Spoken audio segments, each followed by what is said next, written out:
Hej Charlotte, og velkommen til. I dag der vil jeg snakke lidt om Gengangeren, bogen, og lave en analyse af den. Så jeg vil bare gå i gang. En lille introduktion til værket, inden jeg går i gang med den helt store analyse. Jamen, titel, det er som sagt bogen, der hedder Genganger, som er skrevet af den famøse Henrik Ibsen. Den blev udgivet i 1881. Og genrerne, som ligesom finder sted i bogen her, er ligesom et moderniseret drama. Og det er det fordi, at der er temaer som familiekonflikter, arv og morale og samfundsnormer i den. Så ja, men lad os snakke om de forskellige personer, som spiller ligesom en stor rolle i den her bog. Den første, det er fru Helene Alving. Hun er en køn, smuk enke, og hun forsøger sig i løbet af den her bog ligesom at frigøre sig fra ligesom fortidens løgne, som kaptajn Alvin ligesom har fortalt hende. Det kommer jeg ind på lidt senere. Hun bor på en herregård langt væk, og hun planlægger, at åbne et børnehjem til ære for sin afdøde mand. Men der er lidt med det.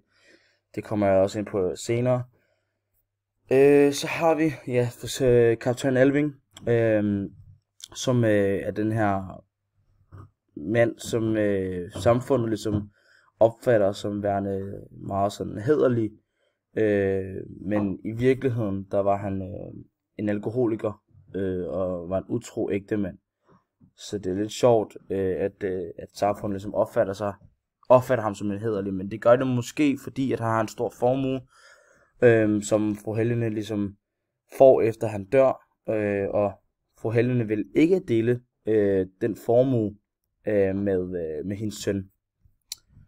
Og så er der et spørgsmål, hvorfor, eller hvad menes med, at fru Helene Alving ikke vil dele med Osvald. Og fru Alving, hun opretter det her børnehjem, og det gør hun, fordi hun gerne vil bruge sin afdøde mands formue. Hun vil gerne bruge den, så der ikke er noget arv tilbage. Og Osvald, som er sønnen,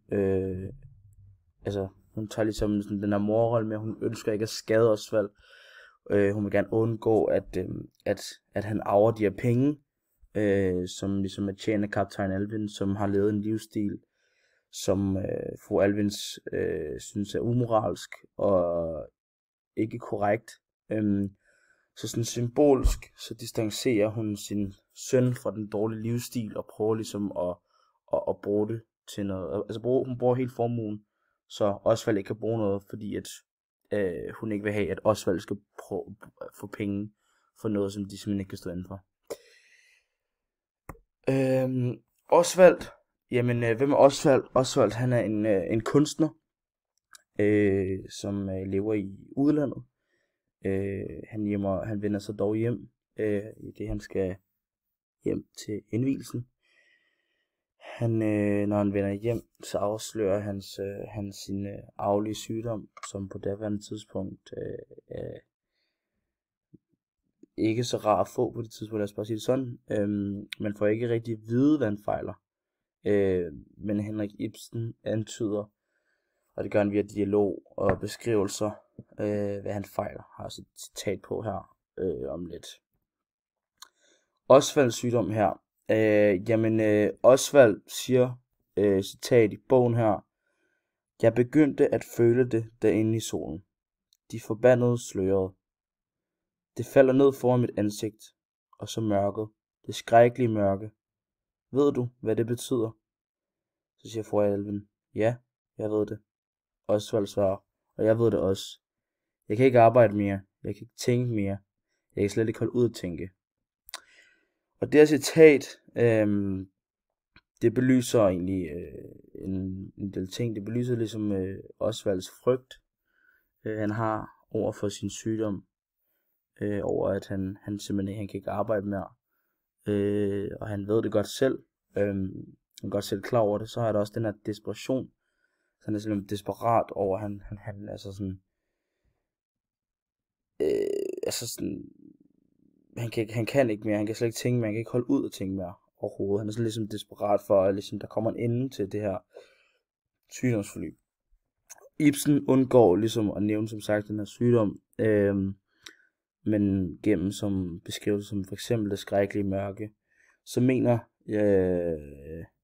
at han, altså jeg mener at han har fået sådan noget syfilis, som var på daværende tidspunkt en uhelbredelig sygdom, som er dødelig, og som han selvfølgelig, og som han så har arvet af sin far. Så det er jo lidt noget lort. Stykkets kulmination. Jamen, der når et vist punkt, hvor fru Alvin ligesom, hun bliver simpelthen nødt til at imødekomme sin mands liv. Alle de løgne, alle de, altså tanken med, at hendes mand har været utro, og været ikke den rareste mand, det er hun er simpelthen nødt til at imødekomme det, for at lægge det væk. Og det er ligesom, bogen hedder Genganger. Altså det er ligesom de her genganger, altså de her uopgjorte sager, som ligesom hjemmesyger hende, de her sociale normer, som prikker til hende, og ligesom prøver hele tiden at trække hende ned. Men de her genganger er jo ligesom nødt til at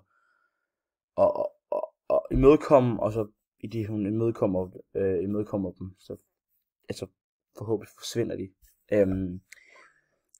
Og værket, de kulminerer, ligesom da Osvald han beder sin mor om at hjælpe ham med at dø, og det er jo meget, meget vulgært. Kun ved sygdom forværr selvfølgelig, men stadigvæk at bede sin mor om at hjælpe en med at dø, det er ikke det fedeste. Og værket slutter ligesom uden en klar løsning. Og jeg efterlader læseren med en masse spørgsmål om, hvad sker der? Dør Osvald? Lever han? Bliver han rask? Hvad sker der med moren? Hvad gør de med pengene?